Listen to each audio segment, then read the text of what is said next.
Shalom la famille.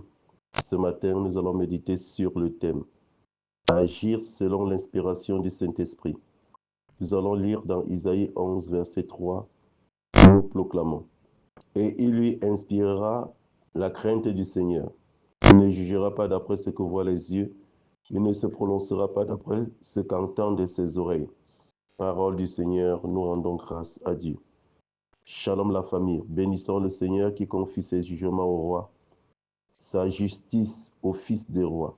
Je vous salue Marie, comblée de grâce, le Seigneur est avec vous. Vous êtes bénie entre toutes les femmes, et Jésus, le fruit de vos entrailles, est béni. Sainte Marie, Mère de Dieu, priez pour nous, pauvres pécheurs, maintenant et à l'heure de notre mort. Amen. Bien-aimés dans le Seigneur, en observant la société en général, la crainte du Seigneur disparaît au fur et à mesure des habitudes de nos contemporains. Dans certaines nations, on voit des lois qui ne cadrent pas avec le message évangélique de l'amour de Dieu, de l'amour du prochain. Nous pouvons citer le droit à l'avortement. On prend consciemment la décision de tuer un enfant dans ses débuts de croissance, pourtant tout enfant est un don de Dieu. Ou bien, nous avons le choix d'être du genre masculin ou féminin, selon notre vouloir. Pourtant, Dieu nous a créés avec un genre spécifique, soit masculin, soit féminin, et nous devons agir en conséquence. Nous constatons aussi dans la société les gens qui posent un regard positif ou négatif sur leurs semblables, d'après ce qu'ils voient et entendent d'eux. Par exemple, lorsque nous sommes face à une personne qui a une grosse voiture, nous sommes complexés et nous commençons à lui donner de la considération. Et à côté, nous négligeons les personnes qui ont une apparence de pauvres. Le docteur Akobe, fondateur de la communauté du divin amour, disait dans l'une de ses prédications que lorsqu'il était venu pour la première fois avec une voiture dans un territoire d'église, même les consacrés sont sortis pour l'accueillir.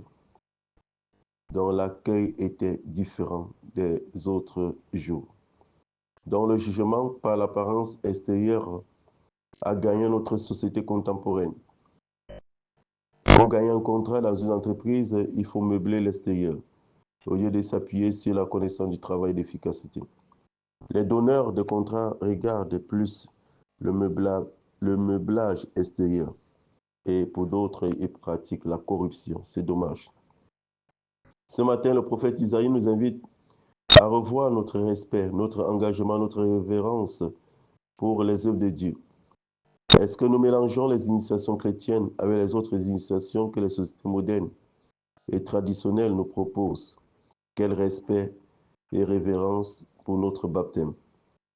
Nous pouvons constater même des responsables des chorales qui sont aussi des responsables dans des temples, initiatiques maléfiques.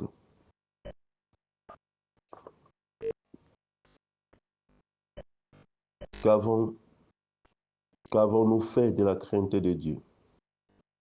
C'est dans l'esprit que nous avons reçu le jour de notre baptême.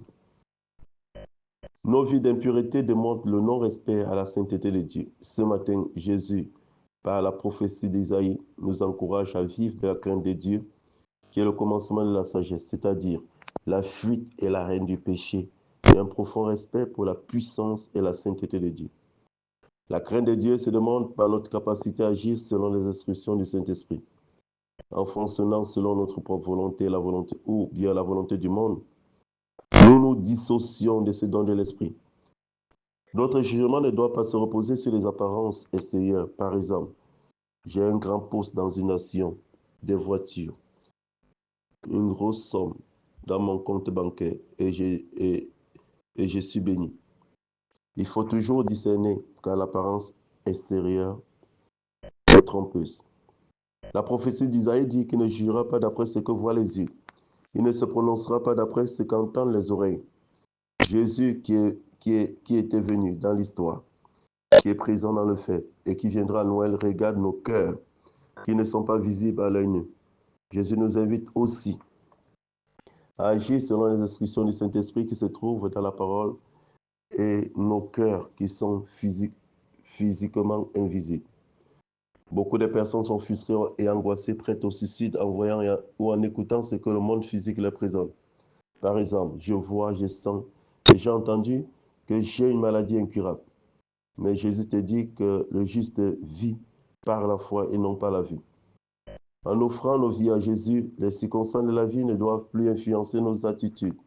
Au contraire, c'est sur la parole de Dieu que nous devons fonder notre espérance et notre foi. Il y a des promesses contenues dans la parole de Dieu pour nos problèmes.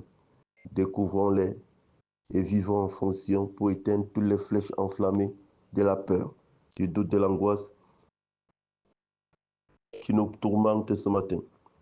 Nous serons jugés sur les bienfaits qui sortiront de nos cœurs, sur l'amour, et non sur les biens physiques que nous avons amassés sur la terre. Soyons des dons pour nos frères et sœurs comme la très sainte Vierge Marie, Notre-Dame de la Visitation. Amen. Bien-aimé, pose sa main sur le cœur, je vais prier. Merci Seigneur pour cette parole de ce matin. Nous voulons te demander pardon Seigneur pour toutes les fois où nous avons vécu selon, pour toutes les fois où nous avons agi selon l'apparence extérieure.